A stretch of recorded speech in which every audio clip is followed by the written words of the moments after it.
so much less, people dealt fine, or at least far better than they do today. Is it not time to reconsider what God has been saying all along? And let God take care of us. So we put our priorities first. And we get control over them and don't allow them to control us. And we choose proper priorities. And then we learn to direct our finances in a good direction instead of allowing those things to overwhelm us. Now that can only happen when we decide we're going to be disciplined in our life and that having things isn't going to make us happier. But trusting God will give us the contentment we're after. You know, it's so perplexing to watch all of this happening in our United States. And as you watch everything unfold, people aren't waking up and realizing it's not working. But it sells. We want more, we want more, we want more. It's not giving you contentment. It's not helping us. And it's certainly not taking our nation closer to God, is it? We're in a tailspin. Matthew chapter 7.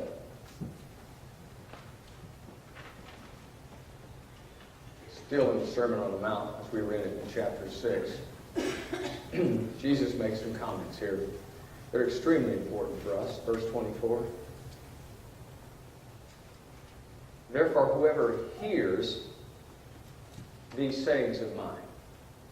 I want you to notice, we've got to pay attention. We can't just, oh yeah, I've heard that before. God says, I want you to listen to what I'm telling you. You ever talk to somebody and they don't pay any attention? They're, yeah. Yeah, we all experience that. God experiences that.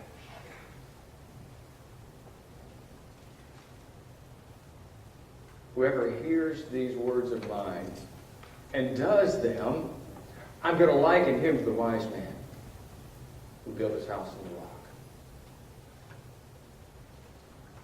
It's time to pay attention to what God's saying. He has not spoken out of turn. He is giving us everything we could ever imagine and all the suggestions of how to deal with life. Now, what you'll notice in the rest of this section here, if you read on, is that there's a foolish man there and a wise man. Both of them experience the storms of life.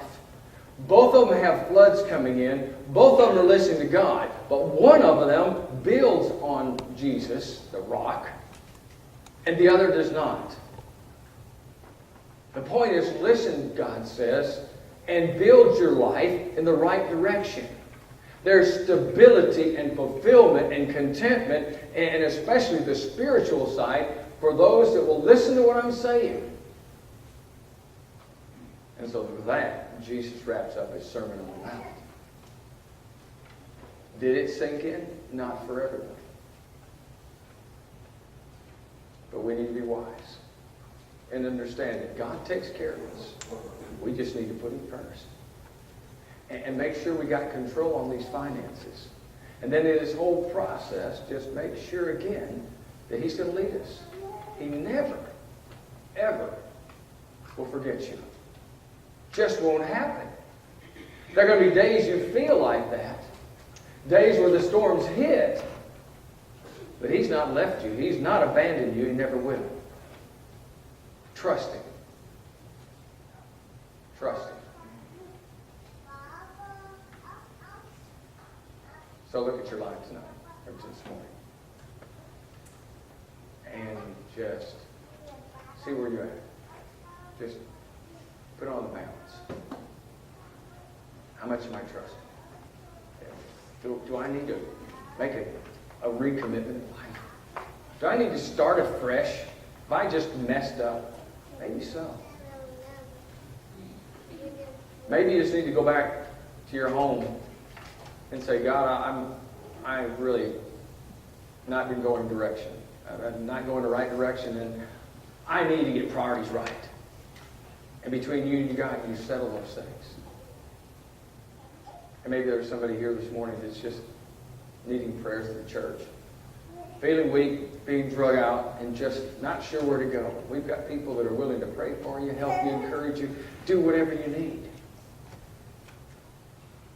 And especially if you've never committed your life to God.